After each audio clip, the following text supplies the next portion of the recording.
Hi and welcome. I'm Alison Beer of alisonbeer.com, where I work with adult beginners who want to learn how to cartoon for whatever nefarious purposes they have in mind. In this series, I'm looking at how you can use very recognizable, relatively famous cartoon characters to train your own hand-eye coordination as you start learning to cartoon. And in this one, we're looking at the Angry Bird. So the first thing to do is always remember that you're looking for the largest components first, and then you want to look at how each component is sized and positioned relative to other components, getting yourself a few anchor points which help you to determine exactly where to place things.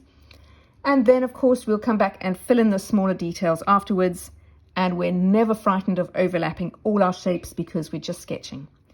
The first thing we like to do is a little bit of tracing to get our eye in. So here I go, tracing the largest component of the body, which for me is the entire body, this sort of circle. And we know it's not a perfect circle, but we can trace it as a circle. Then for me, I see this ovally area, this pale beige area at the bottom, and I fill it in as a circle at the base of my biggest circle. And then I want to get my outline in, so I'm going to go and put in these rather windswept feathers, the two feathers at the top for his crest. And then I've got his tail, which is kind of halfway down the body, I guess. The one which is horizontal, and then I've got these two little feathers on each side. Now I go in and I see, okay, I've got this triangle here for the top half of his beak, and this sits just on top of that pale beige colored oval.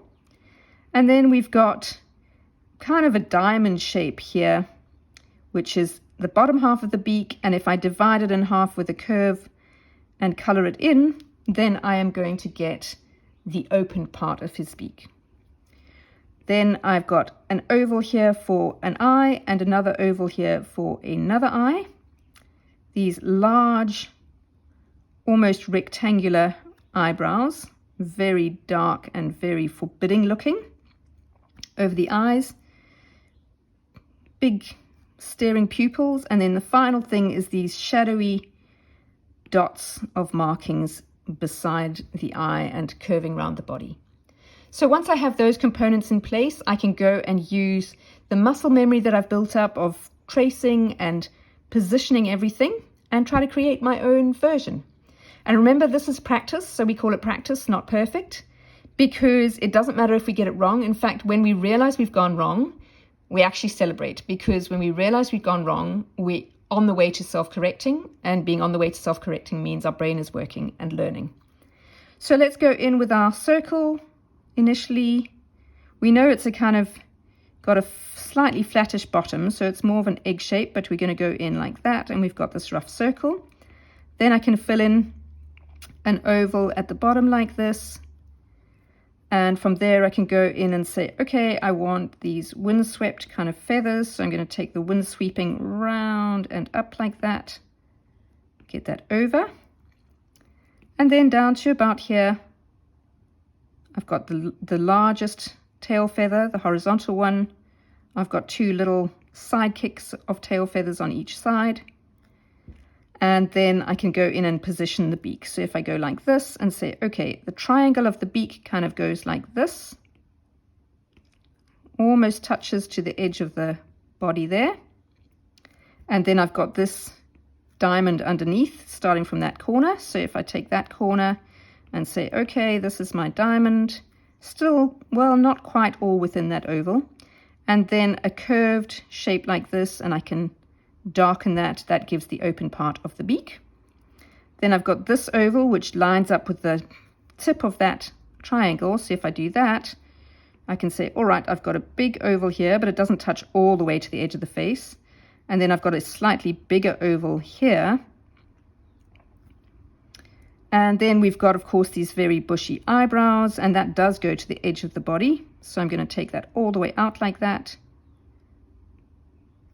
And this one all the way up and out. And the eyebrows kind of overlap into the ovals of the eyes and squash the top of them down a bit. Then we've got the eyeballs or the pupils like this.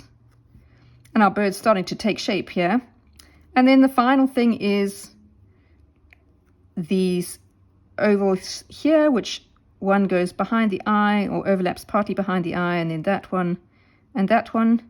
And there we've got our birdie shape pretty much there. We've got all the components in place.